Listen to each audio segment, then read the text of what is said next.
સાહેબ કી જય।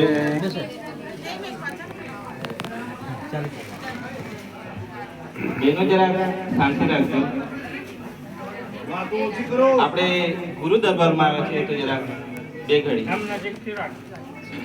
સદગુરુ કબીર સાહેબ બને જ ધની ધર્મદાસ સાહેબ બને જ ગુરુ શ્રી શિવરામદાસ સાહેબ બને જ ગુરુ શ્રી સરજુદાસ સાહેબ બને જ ગુરુ શ્રી વિષ્ણુદાસ સાહેબ બને જ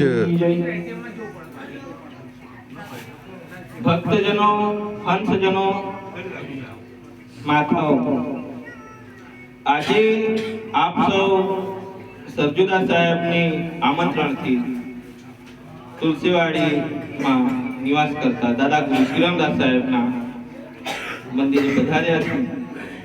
આજે આનંદી ચોખા આરતીનો કાર્યક્રમ રાખવામાં આવ્યો છે। આ આનંદી ચોખા આરતી બહુ મહત્વપૂર્ણ છે। શું કામ કરવામાં આવે છે એ આપણે જાણવું ખૂબ જરૂરી છે, કારણ કે આ આરતીમાં કેમ કરવામાં આવે છે? આ સત્પુરુષની આરતી છે। આ આરતી સદગુરુ કબીર સાહેબ સતલોકથી આ ભૂમિ પર લાવ્યા, કારણ કે જે આરતી સતલોકમાં થાય છે એ આરતી સત્પુરુષ આ ભૂમિ પર લાવ્યા। આ આરતીમાં 16 અંશોની આરતી કરવામાં આવે છે, 4 ગુરુની આરતી કરવામાં આવે છે, બધા આચાર્ય સાહેબોની વંશજોની આરતી કરવામાં આવે છે, અને સાથે કડિયાર સ્વરૂપ સાહેબ બિરાજમાન છે। આ કડિયાર સ્વરૂપે જે આરતીમાં બિરાજમાન થાય છે આ કોઈ સામાન્ય પુરુષ નથી। આપણને લાગે છે કે આ સરજુદાસ સાહેબ છે, પણ નહીં, કડિયાર સ્વરૂપે સત્પુરુષ બિરાજમાન છે।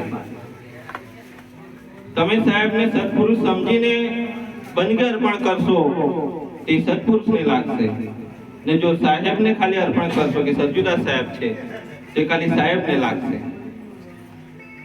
એટલે આ સમજો સાહેબ। આ બધું આરતી ચાલુ થાય એને પહેલા આ કહેવામાં આવે છે, કારણ કે આરતીનું મહત્વ શું છે?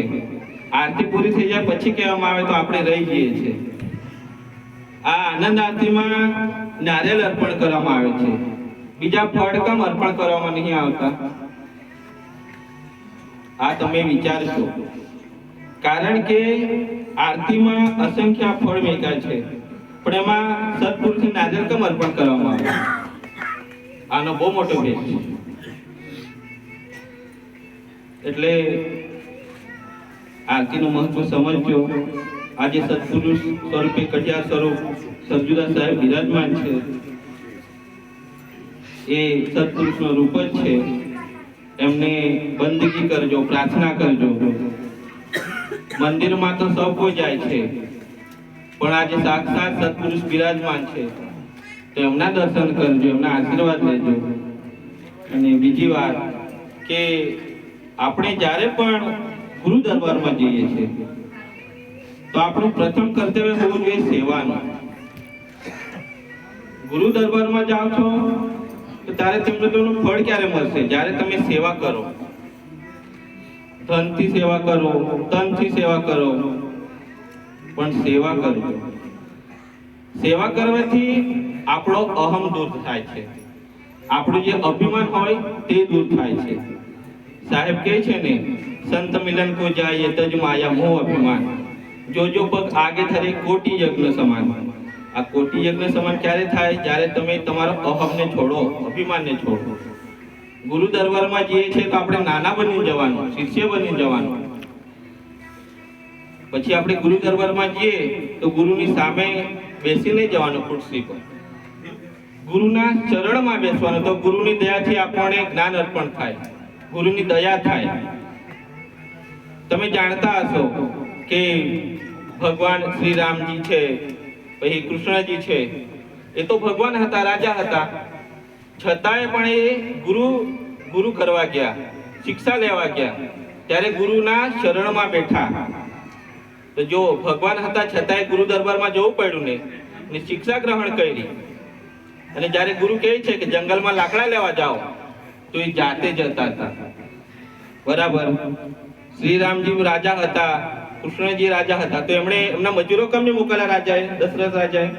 કે નહીં, મારા 2 મજૂરો જાઓ, મારા બાળકો રાજા છે, એને જાય લાકડા લેવા. પણ આવું નથી થતું. ગુરુ દરબારમાં જો શિક્ષા લેવી હોય તો ગુરુ શરણમાં પડવું પડે. પછી રાજા હોય કે ફકીર હોય, જો ગુરુના શરણમાં જશો તો ગુરુની દયા થશે, અને ગુરુની દયા વગર આ બેડો પાર થતો નથી. એટલે ભક્તજનો સમજો, આ ગુરુની વિધાન છે, સાહેબની વિધાન છે. તમે જીવનમાં ગમે તેટલું દાન કરશો, પુણ્ય કરશો, ભજન સત્સંગમાં જશો, પણ જો ગુરુ જો ના કર્યા હોય ને તો તમારું દાન પુણ્ય બધું ફોગટ જવાનું. તમારો હિસાબ કોણ રાખશે?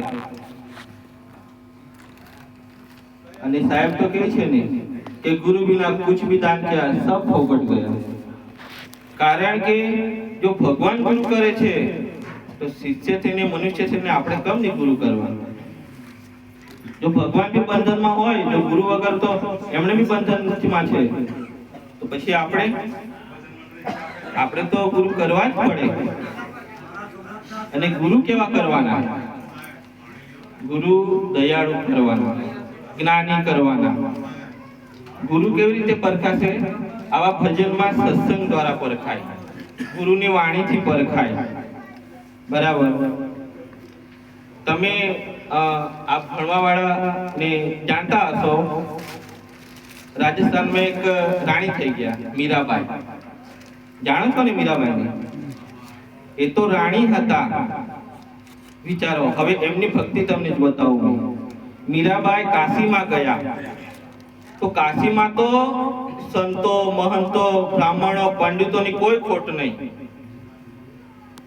બરાબર. તો બધા પંડિતો ને બધા રાહ જોવે કે રાણી અમારા ત્યાં આવશે, અમારા ત્યાં આવશે, અમારા શિષ્ય બનશે. પણ મીરાબાઈ કોઈ પંડિત કને નહીં ગયા, કોઈ બ્રાહ્મણ કને નહીં ગયા. મીરાબાઈ ગયા સંત રવિદાસ પાસે ગયા. ને રવિદાસ પાસે ગયા તો ચરણમાં બેઠા. બોલો, રાણી કને શું ખોટ હોય? એ તો સિંહાસન પર બેઠે. બરાબર. તો ગુરુ દરબારમાં ગયા તો ગુરુના ચરણમાં બેઠા, અને ગુરુની દયા એવી થઈ કે મીરાબાઈ માંથી તો સતી બની ગયા. તો બોલો, ભક્તિ ક્યારે સમજાય? જ્યારે તમે ગુરુ કરો, ગુરુના આધીનમાં રહો, ગુરુ બતાવે તે રસ્તા પર ચાલો. પણ અમુક ભક્તો અજ્ઞાનતામાં શું કરે છે કે ગુરુ કરે ને એવું કરવા જાય. સાહેબ કહે છે गुरु करे ऐसा मत करो, जो गुरु कहते हैं वो करो, तब आपका बेड़ा पार होगा. भक्तजनो, हंसजनो, गुरु दरबाરમાં આવ્યા છે તો ગુરુની સેવા કરજો. આમાં સેવા કરવામાં અને લેવામાં 2 માણસ હોય ખાલી. એક હોય છે જે સેવા કરવા વાળા, અને એક હોય છે સેવા લેવા વાળા. જે સેવા કરવા વાળા છે એની પણ જરૂર છે, અને સેવા કરવા વાળાની બી જરૂર છે. અને જ્યારે આપણે ગુરુ દરબારમાં આવ્યા તો આપણે મનમાં એક ખ્યાલ રાખવાનો કે જો મેં સેવા કરી ના શકું ને કોઈની, તો કોઈની સેવા કરાવવું પડે. એ તમે ધ્યાન રાખજો. કેમ કે તમે ગુરુ દરબારમાં આવો છો, કંઈ લેવા માટે આવો છો. બરાબર. તો ગુરુના આશીર્વાદ લેવાના, અને આપણો જે બોજ છે, અહમ છે, એને ગુરુના શરણમાં આપી દેવાનું. પછી આપણે ગુરુ દરબારમાં આવીએ અને જ્યાં બેઠા ત્યાં જ બેસી રહીએ તો પછી શું લઈ જવાના? આ દિવસ, આ સમય બહુ કિંમતી છે.